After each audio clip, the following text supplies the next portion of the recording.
आवाज आ रही है? हेलो।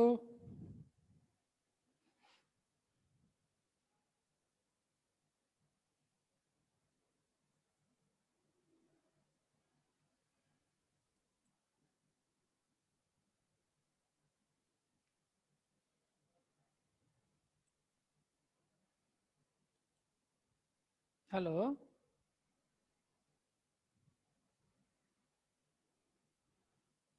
आवाज आ रही है?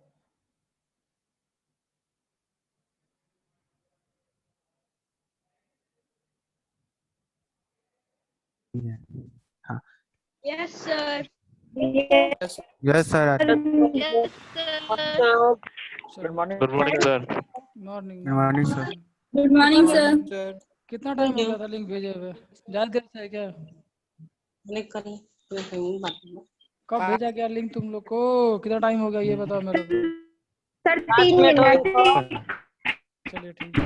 5 मिनट चलो चलो, हो गया। डोंट वरी, कोई बात नहीं। चलिए। 15. क्या बेटा? बोलो। तो किसी को कुछ पूछना हो तो जल्दी बताइए। बाउस ला, चार्ल्स ला, गद्रो ला, गलुसाक ला, सारे ला सबको बता दिए गए हैं। क्या बता दिया गया सर? जो पढ़ाए होंगे बेटा वही ना बताए होंगे। तो ये बोलिए वही जो पढ़ाए हैं सिर्फ उसी का नाम लिए बेटा, और कुछ नहीं किए। एसटीपी वगैरह सब कुछ बता दिया गया आप लोग को। एसटीपी पर टेम्परेचर कितना यस होता है? सर। एसटीपी पर टेम्परेचर कितना होता है? 273. 0 degree. 0 degree Celsius 273 kelvin. Pressure value 1 बार बता दिए थे। 1 बार पास्कल में रिलेशन क्या होता है आपको बता दिया। 1 bar equal to 10⁵ pascals. Yes, sir. Yes, yes sir. sir. फिर आपको पता होंगे Avogadro law in terms of density. Avogadro law in terms Yes, of sir. बताए थे. डेंसिटी आपको बता दिए Density. Sir, बताया था. Yes sir. बता दिए थे। Yes, sir. बताए थे. चलिए। उसके बाद से बेटा आपको गैसेस के बारे में बताया गया होगा, तो थोड़ा आप ध्यान से चलिएगा। 2 गैसेस मिलेंगे। पढ़ो बेटा, उसके बाद से पैराग्राफ आपको मिलेंगे। बच्चे पढ़ो जी। Yes, sir. Ideal gas equation. No no, उसका ऊपर वाला पैराग्राफ ही होगा बेटा। किसको कहते हैं आइडियल Okay. बेटा? Yes, जहाँ तक आप पढ़ लिए sir. थे उसमें आप बता दे रहा हूँ मैं आपको। अब टॉपिक लिख Yes, लेना। sir. Yes, sir. हेडिंग लिख दे रहा हूँ मैं, आइडियल गैस। आइडियल गैस किसको कहते हैं? बार बार नाम आ रहा था, आप लोग स्टार्टिंग में ही बताए थे कि विच फोर्स इज रिस्पॉन्सिबल। आप लोग से बताए भी थे, पूछे भी थे कि which force is responsible to separate the difference between real gases and ideal gases. कौन सी फोर्स रिस्पॉन्सिबल होती है जो रियल गैस में और आइडियल गैस में डिफरेंस को बताती है? कौन सी फोर्स है? Intermolecular force. या इंटरमोलेकुलर फोर्स। Intermolecular force. इंटरमोलेकुलर फोर्स में भी एक नाम आया होगा बेटा, वान डर वाल फोर्स। One wall force. अभी से भूल जाओगे तो फिर फायदा क्या होगा? Yes, sir. वान डर वाल फोर्स उसका नाम आया होगा। तो आखिर हम किसको कहते हैं आइडियल गैस, ये हमें जानना है। रियल गैसेस का मतलब जो गैसेस मौजूद हैं, जैसे में ऑक्सीजन, नाइट्रोजन, जो भी गैसेस, कार्बन डाइऑक्साइड, जिन गैसेस को आप जानते हो वो आपके रियल गैसेस हैं। These are the real gases. बस which type of gases is called the ideal gas. किसको आप आइडियल गैस कहेंगे ये हमें जानना है। इसलिए आपको पढ़ना है कि आइडियल गैस किसको कहते हैं। नेक्स्ट टॉपिक होगा आइडियल। चलिए पढ़ते हैं, पढ़ो जी बेटा। A gas that follow Boyle's law, Charles' law, and Avogadro's law strictly is called an ideal gas. क्या लिख के दिया? एक ऐसा ला जो बॉयल्स लॉ को और चार्ल्स लॉ को और क्या अवोगाद्रो लॉ को एक साथ फॉलो करेगा, उसको कहते हैं कौन सा लॉ? उसको कहते हैं कौन सी gas? Ideal gas. Ideal gas. जैसे बॉयल्स लॉ क्या है? Ideal gas. बॉयल्स लॉ क्या है? तो V प्रोपोर्शनल टू 1/P है ना? Yes, sir. Yes sir. इसका कहने का मतलब Yes, sir. कि प्रेशर बढ़ेगा तो वॉल्यूम घटेगा। Yes, sir. और Yes, sir. V proportional to T, ये आपका चार्ल्स लॉ हो गया। Charles' law. और वॉल्यूम कह रहा है कि वॉल्यूम बढ़ेगा तो टेम्परेचर बढ़ेगा। Temperature. Yes, या sir. अगर प्रेशर को बढ़ा देते हैं, इफ मान लेते हैं कि if P is high, P की वैल्यू को हाई करो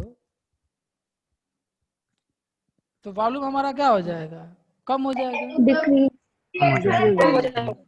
और वॉल्यूम कम हो जाएगा तो टेम्परेचर कम हो जाना चाहिए था। एक साथ फॉलो कराया जाए, यस सर। अगर एक साथ फॉलो कराया जाए तो Yes, sir. हो सकता है कि ऐसा एक्सपेरिमेंट उन लोगों को नहीं मिल रहा था, तो इसलिए बोला गया कि एक ऐसी गैस है जिसपे सारे ला को एक साथ फॉलो कराया जाए, उसी गैस का नाम क्या रख दिया गया, ideal gas. Ideal gas. Ideal gas. क्या होगा Yes. खुद ही वो कि रियल में ऐसी कोई गैस बना, पूछ कोई एग्जांपल पूछे, सर एग्जांपल बता दीजिए, कुछ लोग हैं बहुत ज्यादा एग्जांपल पूछते हैं, तो पहले पूरी बात सुन लेनी चाहिए किसी की इंसान की भी। तो उसमें लिख दिया होगा बेटा कि ऐसी कोई गैस दुनिया में मौजूद नहीं है जो कि आइडियल गैस हो, ये काल्पनिक बातें मानी गई हैं, दैट इज तो एग्जांपल इसका हाइपोथेटिकल गैसेस हो जाएंगे, एग्जांपल इसका हाइपोथेटिकल गैसेस लिख के दिया होगा, पढ़ो। Yes, sir. Hmm, Such a gas is hypothetical. It is assumed that intermolecular forces are not present between the molecule of an ideal gas. रुक जाओ, मतलब क्या समझे, Real. एक मिनट रुक जाओ बेटा, अब हो गया, हर एक लाइन को डिफाइन कर दे तुम लोग के लिए। इसका मतलब ये हुआ कि रियल गैसेस कोई भी लेंगे, भले हम ये कहते हैं, आपने पढ़ा है कि सॉलिड स्टेट के जो सब्सटेंस होते हैं उनके जो एटम्स होते हैं, मॉलिक्यूल्स होते हैं, बहुत ही पास पास होते हैं, उनमें फोर्स ऑफ रिडक्शन बहुत ज्यादा होता है। लिक्विड के जो मॉलिक्यूल्स होते हैं वो थोड़े दूर दूर होते हैं, सॉलिड के कंपेरिजन में उनमें फोर्स ऑफ रिडक्शन थोड़ा कम हो जाता है। गैस के मॉलिक्यूल्स बहुत दूर दूर होते हैं, तो है ना, वो मॉलिक्यूल्स मौजूद है ना, भले ही बहुत दूर दूर हों लेकिन मौजूद तो है।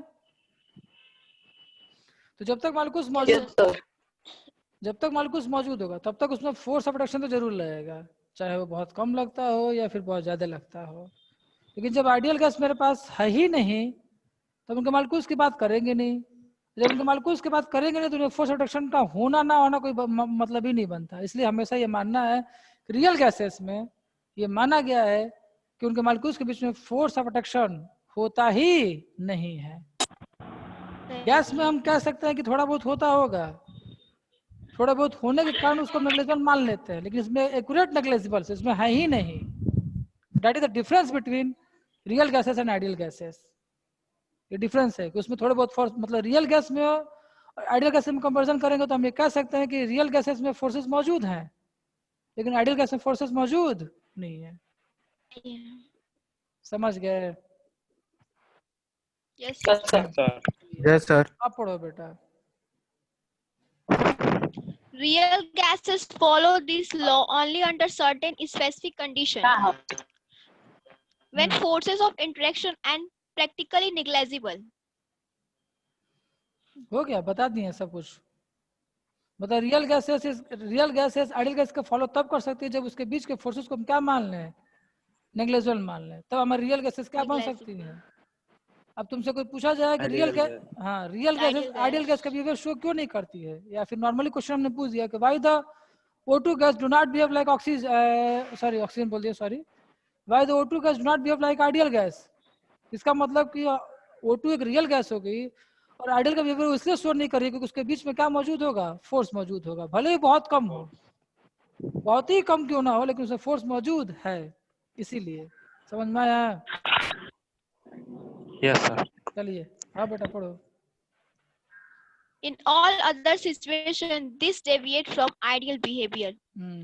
You will learn about the deviation later in this unit. इसी में पढ़ना है डेविएशंस क्या क्या होते हैं, मतलब कैसे कह सकते हैं कि आइडियल गैस एक अलग गैस है, रियल गैसेस एक अलग गैसेस है। तो फिलहाल सिर्फ एक परिचय कराना था, इसका इंट्रोडक्शन आपको देना था कि what you mean by ideal gases, किसको कहते हैं आइडियल गैसेस। तो बात समझ में आ गई? Yes sir. Yes, sir. किसको कहते हैं आइडियल गैसेस? जिनके बीच फोर्स नहीं होते हैं, फोर्सेस नहीं होते। वो इनके तो बीच का end. This is the properties of ideal gases बेटा। सर जो बॉयल्स लॉ Hypothetical. हाँ Charles law, Avogadro law को strictly that is follow the करते हैं. एग्जांपल्स बेटा। हाइपोथेटिकल गैस कहेंगे दैट इज एग्जांपल हो जाएगा रे बेटा। हाइपोथेटिकल गैस लिख दोगे तो वो एग्जांपल हो गया। मैं एक्यूरेट तुमसे सिर्फ ये पूछा कि what you mean by ideal gases. So those gases which do not behave like this obey the bias law, Charles law and Avogadro law Charles, Avogadro. at the any conditions, that is the called what? Avogadro. Ideal gas. Ideal gases. ये बताइए कि ideal gas का definition आप लोग लिख लेंगे। Ideal gas. बस हो गया, रहने दो, इतना लंबा मत Yes, sir. सोचिए। Yes, बस sir. हो गया इतना। Yes, sir. आइडियल गैस का डेफिनेशन आप लोग लिख लेंगे। Yes, sir. Yes, sir. Yes, sir. लिख लीजिएगा बेटा। आधा Yes, sir. लेसन न्यूमेरिकल का ही है, मैथमेटिकली है, इसलिए इसको ब्लैक बोर्ड पे में लिख देना, आप लोग नोट्स बना लीजिएगा। इसके बाद से जो लेसन की जरूरत पड़ेगी, जहाँ नोट्स की जरूरत पड़ेगी वहाँ पे हम आप लोग दे देंगे। और फिलहाल की भी जरूरत तो है नहीं, तो बन जा रहा है ना, बोलिए जल्दी से। Yes, Yes, sir. sir. चलिए नेक्स्ट टॉपिक लिखेंगे। तब नेक्स्ट टॉपिक लिखिए आइडियल गैस इक्वेशन सभी लोग।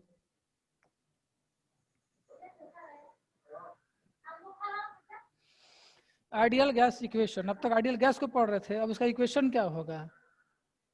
इसका मतलब कि आपने जो बायोस लॉ पढ़ा, चार्ल्स लॉ पढ़ा, एवोगाड्रो लॉ पढ़ा, ये सभी आपने रियल गैसेस के लिए पढ़ा है। किसके लिए पढ़ा है? Real gases. Real gas. अगर हम अब आइडियल गैस को लेते हैं, उसका इक्वेशन क्या होगा? आइडियल गैस इक्वेशन किसको कहते हैं? आइडियल गैस इक्वेशन बेटा, तो आइडियल गैस तो समझ ही रहे हो, और उसी गैस से इक्वेशन को डिराइव कर लो, कुछ बहुत बड़ी बात नहीं है। तो उसमें एक लाइन लिख लीजिएगा पहले, बाय द कॉम्बिनेशन ऑफ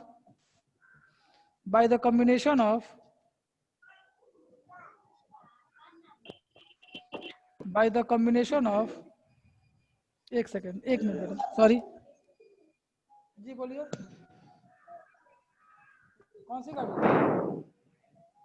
जी? अरे बोलो यार, तो अपनी बात बोलो ना क्लास में, जल्दी बोलो क्लास में, बात बोलो ना, क्या बात है ना।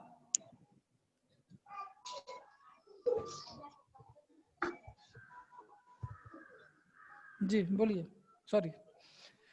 तो एक लाइन लिख लीजिएगा उसमें, by the combination of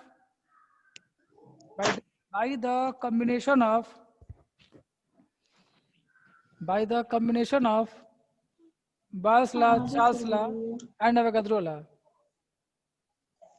By the combination of Bayes law, Charles law, and Avogadro law, the derived equation,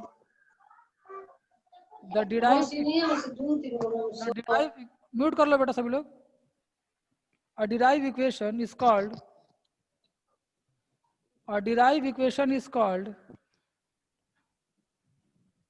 ideal gas equation. Ideal gas equation by the combination of Bayes law, Charles law, and Avogadro law. A derived equation is called ideal gas equation. I hope की बात को समझ गए होंगे। Yes, sir. सीधी सी बात है कि ideal gas equation को लाने के लिए हमने तीनों इक्वेशंस को, ला को नहीं, तीनों ला के इक्वेशंस को कंबाइन कर दिया, और उससे जो इक्वेशन बन के आएगा वही मेरा आइडियल गैस इक्वेशन है। तो तीनों इक्वेशन को लिख जाइए, कंबाइन कर दीजिए, कुछ करना इसमें है नहीं। क्योंकि एक पर्टिकुलर गैस है, इसलिए इसमें कांस्टेंट भी एक पर्टिकुलर वर्ड आएगा। अब तक सारे गैसेस में कांस्टेंट क्या लिए गए थे? के। Yes, So sir. here we not use a K for the constant because it is a special type of gases. इसलिए इसका कांस्टेंट भी हम एक स्पेशल तरह का वर्ड यूज कर लेंगे, इसलिए तुम्हें को R दिया गया होगा। तो फिलहाल यूज करते हैं, देखिए। तो पहले लिखेंगे अकॉर्डिंग टू, स्टेटमेंट को लिख लिया सभी लोग? Yes, sir. According to Boyle's law क्या लिखते हैं? V proportional to 1/P। Equation 1 हो गया। According to Charles law, so V proportional to क्या लिखोगे? T। इक्वेशन 2 मान लेंगे। तीसरा अकॉर्डिंग टू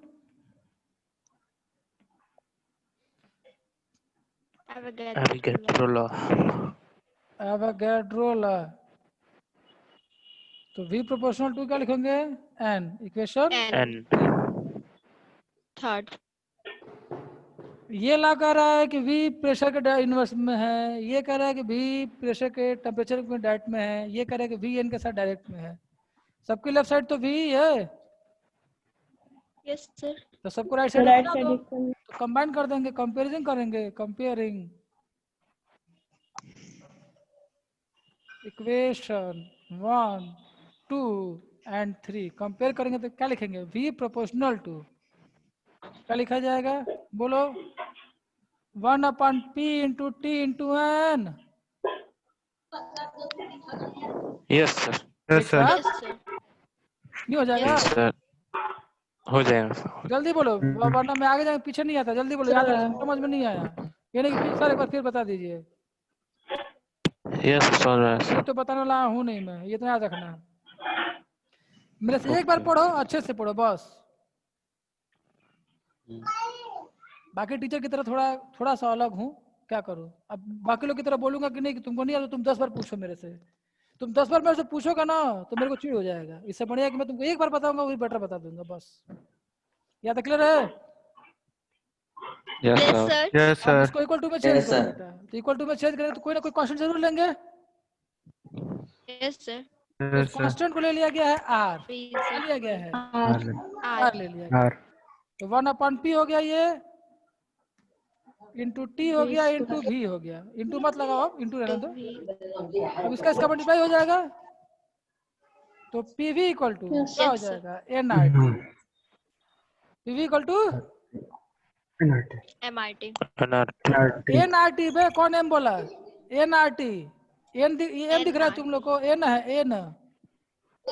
यस सर। इसमें पी क्या है? Yes, sir. पी क्या है? P sir. प्रेशर है सर। प्रेशर। भी क्या है? वॉल्यूम।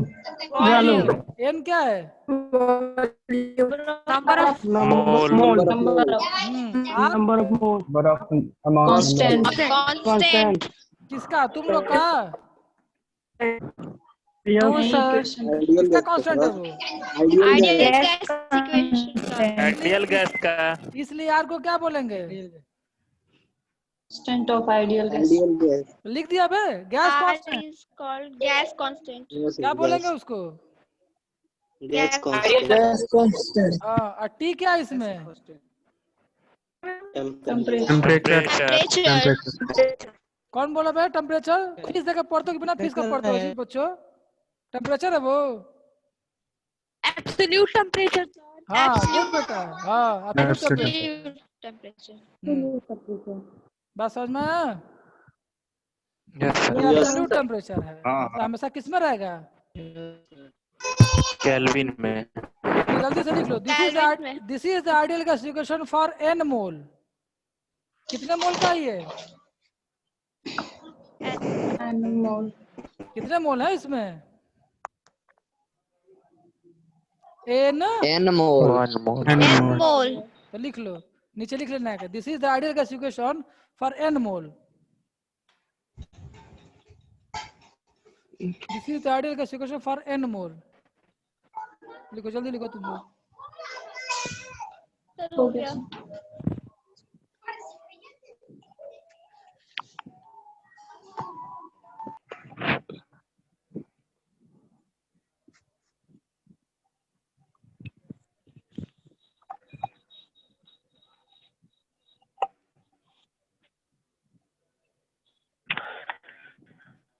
और इसमें आइडियल गैस कांस्टेंट है ना? जल्दी बोलो यार, लिख लिए? Yes sir. Ideal gas constant है ना? हाँ जी, लिख तो दिया गैस कांस्टेंट यार। लिखे तो कि gas constant. This is called gas constant. हो गया?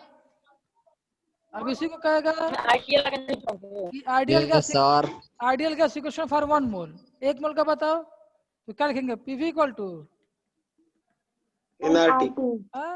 1 मोल यार। 1 मोल मतलब n की वैल्यू कितनी होगी बे? आरटी। तो पहले फेल हो जाएगा। मैं कह रहा हूँ कि ideal gas equation for 1 mole. Ideal gas equation for 1 मोल। तो मोल तो दिया जा रहा है, कितना दिया जा रहा है? 1 ना? 1। Yes sir. n equal to कितना हो गया? 1. 1। पीवी इक्वल टू क्या मिलेगा? आरटी। RT. और तुमसे कहते हैं फॉर 2 मोल के लिए पीवी इक्वल टू 2 आरटी। तो PV equal to 2RT। 2RT। अगर किसी इंटरेस्ट में तो ऐसे ही सब क्वेश्चन आ जाएंगे। पॉलिटेक्निक में कई बार इसे पूछा गया है कि सबको बता दीजिए, तो बता लेंगे ना? Yes sir. लिख लेना बेटा। चलिए गुड। जहाँ तक क्वेश्चन दिया होगा उसके नीचे लिखा होगा कि R is called सर आवाज नहीं आ रहे हैं। gas constant. gas constant. It is same Yes. for all the gases. लिखा है? और Yes sir. सभी गैस के लिए क्या होती है? Same. सेम होती है। Same होती है। सेम होने का मतलब क्या? सेम होने का मतलब क्या होगा? इसका पर्टिकुलर कोई ना कोई वैल्यू होगा। म्यूट कर लो बेटा। Yes. जब पढ़ाए तो म्यूट कर लिया करो ना, और फिर जब खुद ही हम पूछ के तुम लोग को पढ़ाएंगे यार, तो थोड़ा मैनेज खुद से कर लो प्लीज बेटा। घर के बैकग्राउंड्स आते हैं, अच्छे नहीं लगेंगे ना हमें ना आपको और ना बाकी बच्चों को, तो क्यों हम एक दूसरे को डिस्टर्ब करें किसी और के चलते। तो जो है उसमें खुद ही लिखा होगा, इसका मतलब कि जब वो लिख रहा है कि हर एक गैसेस के लिए वो सेम है, जब हर गैस के लिए सेम है इसका मतलब ये है कि उसकी पर्टिकुलर कोई ना कोई वैल्यू होगी। अब वो वैल्यू है तो डिपेंड किस पर है, और डिपेंड किस पर है तो निकलेगी कैसे, ये सारी बातें आपको जाननी है। डेट मींस आपको पढ़ना क्या है, तो वो है बेटा वैल्यू ऑफ आर। इस आर की वैल्यू क्या होती है, कहाँ से आई है, कितनी होती है, यही आपको पढ़ना है। So the next topic is value of R. खुद से बना लेंगे। अब बोलो, किसी को कुछ बोलना है तो क्लियर है? अब बोल सकते हैं आप लोग। टॉपिक क्या बोला मैंने, ये बताओ। वैल्यू ऑफ आर, आर की वैल्यू। तो अभी आपने क्वेश्चन को पढ़ा, पीवी इक्वल टू एनआरटी, तो R equal to what? PV upon Anti. PV upon NT. खुद से दिमाग लगाओ। एन की एन क्या है? Number of moles. तो नंबर ऑफ मोल है, तो नंबर ऑफ मोल की यूनिट क्या होगी? अबे मोल की यूनिट क्या होती है? मोल ही ना। मोल सर। Yes sir. मोल होता है। यस सर, यस सर करने के लिए हो खाली, यस सर, यस सर करने के लिए फीस दे रही हो। मोल की यूनिट मोल होती है। और टेम्परेचर की यूनिट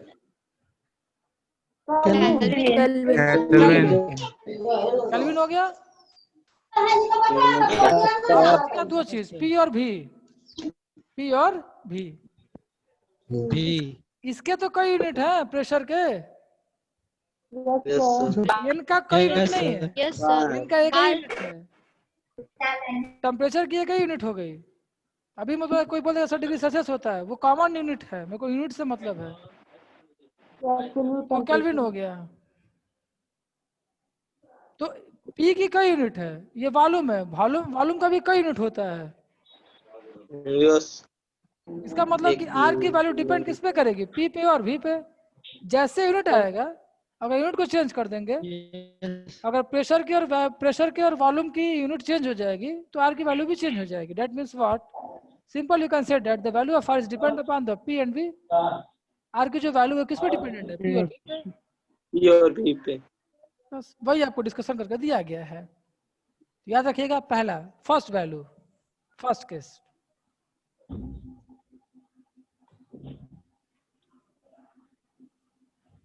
केस फर्स्ट, पहला केस। चल बेटा स्टार्ट हो जा पढ़ना। Yes sir. हाँ बेटा, कहाँ पे हो? Case जल्दी बोलो। सर यहाँ पे इक्वेशन 5.18 यहाँ से पढ़े हैं। यार एकदम गुड बेटा, एकदम बहुत सही। चलिए Equation 5.8 so that the value of R depend upon unit in which P, V and T are measured. If three variables in this equation are known, fourth can be calculated. From this equation, we can see that at constant temperature and pressure, n mole of any gas will have the same volume because V is equal to nRT upon P and nRT and P are constant. This equation This equation will be applicable to any gas under those conditions when behavior of gas approach ideal behavior. Volume of 1 mole of an ideal gas under STP condition 273.1.5 अब रुक Kelvin जाओ, and तो 1 पहला bar, बस हो 1 bar गया। pressure. तो पहला केस कहाँ पे लेके जा रहा है, किस पे लेके जा रहा है? एसटीपी पे। STP. एसटीपी लिया ना जी? Yes sir. यस जब एसटीपी लिया है तो आपको पता है इसमें टी की वैल्यू, किसकी वैल्यू? T कितनी हो गई? 273 कितनी केल्विन? Kelvin. पी की वैल्यू 73 केल्विन 1 बार Pressure 1 bar Yes sir. Fix है। और वी की वैल्यू Yes sir. कितना? 22.7 किसके लिए? आइडियल के लिए। 7. किसके लिए? Ideal gas के लिए। आइडियल गैस के लिए। Ideal gas के लिए। आइडियल। इसके अलावा कुछ लोग मालूम होगा 22.4 लीटर। तो एक ही बात है। Yes, sir. 4 yes sir। Yes हाँ sir. जी, मुझको मालूम है कि तुमको यही मालूम है, ये नहीं मालूम है। तो 22.4 लीटर हो गई ये हमारा। कितने मोल के लिए? 1 मोल के लिए। तो एन की वैल्यू 1 हो गई। 1 mole. R equal to equation क्या था? वी अपॉन एनटी, यही था ना? Yes sir. बोलो। Yes sir। Yes एक sir. 1 बार इक्वल टू कितना पास्कल है? ये भी Yes, बताया गया, sir. 10⁵ पास्कल, यही बताया गया है। 10 to the power 5. 10 का power 5 Yes, Yes pascal. sir. 10 to the power 5 pascal बता दिया गया है।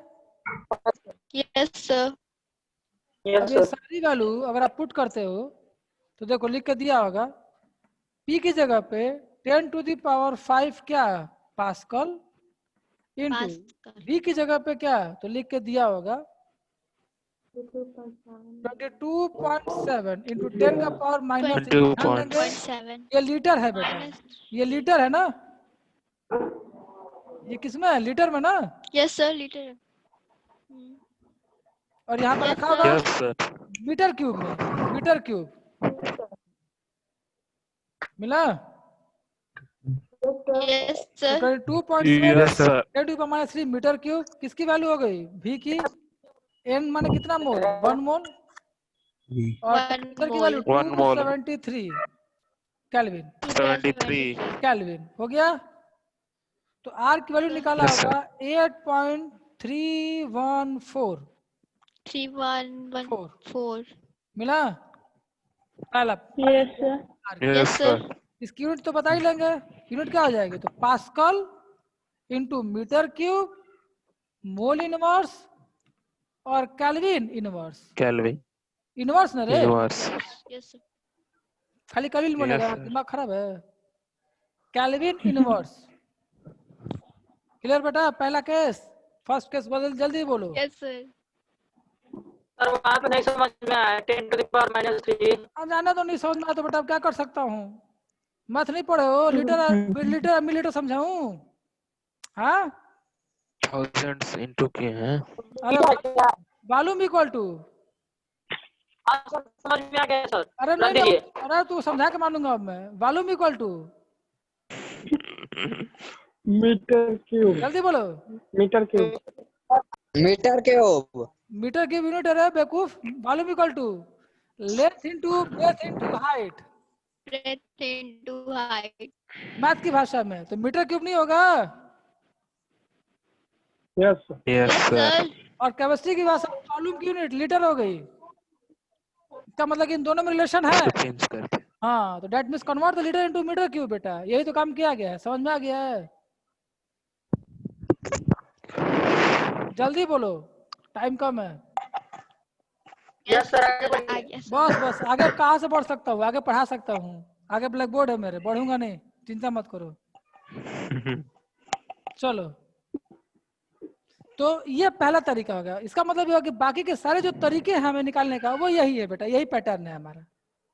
सेकंड इसका दिया होगा, जल्दी लिखना तो नोट कर लेना फटाफट, साथ में लिख लो, नहीं तो फिर टाइम नहीं मिलने वाला। हो गया? जल्दी बोलो बेटा। Yes Yes sir. sir। Yes अब सर देखो, हो गया। गुड बेटा। इसके बाद देखेंगे सेकंड केस। अब सेकंड केस में क्या क्या है कि P की वैल्यू 1 बार हो गई। P की वैल्यू कितनी बार हो गई? 1 बार। अब इसको हटा दिया। 1 बार। 1 bar. हाँ, डेट मीन्स व्हाट, इसको हटा दिया जाए। अब तुमको T तो उतना यूज करना है, P 1 बार यूज करना है, N equal to 1 mole use करना है, और V की वैल्यू जो है 2.7 लीटर यूज करना है। तो R की वैल्यू कितनी आएगी? तो R इक्वल टू P की वैल्यू जल्दी बोलो 1 इंटू V की वैल्यू 22.7 अपॉन N की वैल्यू 1 इंटू 273 केल्विन। घर पे सॉल्व करते रहिएगा। तो लिख के दिया होगा, उसके ठीक नीचे लिखा होगा 8.314 इंटू 10 का पावर 2 या -2 होगा, ऐसे कुछ करके देख लेना। Yes, -2 sir. -2 -2 that means what, R की वैल्यू कितनी हो गई? R इक्वल टू 8.314 इंटू 10 का पावर -2। यूनिट क्या आएगा जल्दी बोलो? Bar Bar.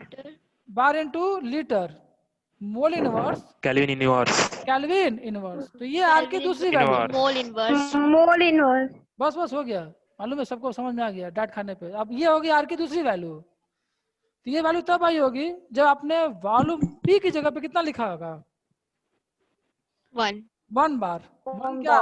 1 bar. And the value of is 1 bar. 22.7। 2.27 liter. हाँ, और इससे पहले जो आर की वैल्यू आई थी उसमें प्रेशर की वैल्यू क्या था? प्रेशर का यूनिट क्या था? पास्कल था। और वॉल्यूम की यूनिट क्या थी? मीटर क्यूब थी। तो मैंने पहले ही बोला कि metre cube. the value of r is depend upon the unit of P and V, उनके यूनिट पे डिपेंडेंट है। तो दो वैल्यू समझ में आ गया? Yes, sir. जल्दी वो टाइम खत्म होने वाला है बेटा, मेरे पास अब है नहीं। थर्ड केस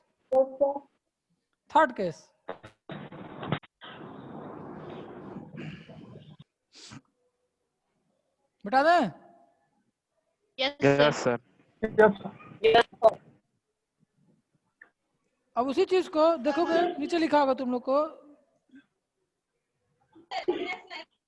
ठीक है, किलो जूल पर मोल।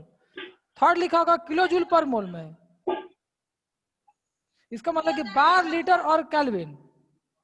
बार, लीटर और केल्विन, ये तीन चीजें, इन तीनों में रिलेशन है।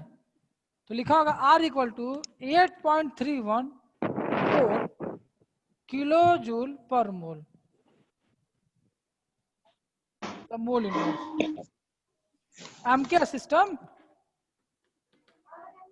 सिस्टम में ऊपर वाला ही समझ गए? Yes sir. तो किलो जूल नहीं है, जूल है।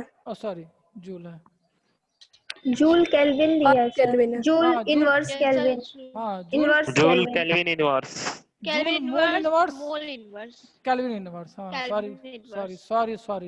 Kelvin देखो, इस inverse. पहला जो केस था आर वाला, फर्स्ट केस की बात कर रहा हूँ। 8.314 पास्कल इंटू क्या था जल्दी बोलो? Metre cube. Metre cube, mole inverse, Meter cube. Kelvin inverse. इसका मतलब कि pascal into metre cube, pascal into metre cube. Metre cube. ये क्या बन गया? कितने जूल के बराबर होगा? 1 जूल के मीटर बराबर। 1 जूल के बराबर हो गया। 1 जूल। याद रखना, बाय द रिलेशन का भी कोई पूछेगा तो पास्कल इंटू मीटर क्यूब कौन सी यूनिट क्रिएट होती है? जूल होती है बेटा। जूल। समझ में आया? Yes sir. Yes, sir. तो वैल्यू तो एक ही है, लेकिन यहाँ पर 10 के पावर -2 में डिफरेंस है। इसके बाद इसका फोर्थ टर्म, चौथा टर्म दिया होगा, लास्ट है। खत्म कर दे अब इसको। आर की वैल्यू खत्म हो जाएगी आज। 3 एकदम ऐसे ही निकाल लीजिएगा, कोई दिक्कत नहीं है। चौथा जल्दी पढ़ो बेटा, उसके ठीक नीचे दिया होगा एट एसटीपी कंडीशंस लिखा होगा। STP equation 5. Conditions used earlier, जल्दी पढ़ो। Yes sir. At STP condition used earlier, 0 degree Celsius and 1 atmospheric pressure, value of R is 8.2057 into 10 to the power -2 liter atmospheric Kelvin inverse mole inverse। क्या बोला कि अगर जहाँ पे आप लोग वैल्यू ले रहे हो वहाँ पे अगर प्रेशर की वैल्यू एटमॉस्फेयर में ली जाए, किस में ली जाए?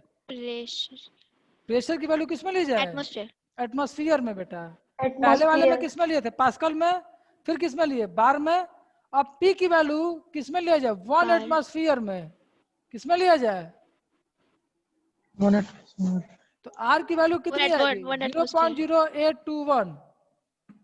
That is the value of R. इसी को वो लिख दिया होगा 8.21 into 10 का पावर -2. क्लियर? जल्दी बोलो. Yes, sir. यूनिट ध्यान रखो तो लिखा होगा atmosphere, litre, mole inverse, kelvin inverse. Kelvin inverse. तो समझ गए होंगे कि प्रेशर कितना लेना है यहाँ पे? 1 एटमॉस्फेयर. 180. लीटर कितना लेना है? वही आपका 22.4. क्लियर? Yes, sir. मोल कितना लेना है? Yes, sir. कितना लेना है? बोलेंगे नहीं सब, क्या पढ़ेंगे यार ये. 1. 1. टी कितना लेना है? 273.15 क्या केल्विन. कर रहे हो यार? 273.15 Kelvin. इसका मतलब कि V equal to 22.7 litre, P equal to 180 m, N equal to 1, T equal to 273 kelvin. तो R की Kelvin. 0.0821 what litre, atmosphere, mole inverse, kelvin inverse. Kelvin inverse. The fourth value. Kelvin inverse. लो, सारी values आपको बता दी गई यार की. समझ में आ गया? Yes sir. Yes, sir. Yes, sir. Ideal Yes, sir. Gas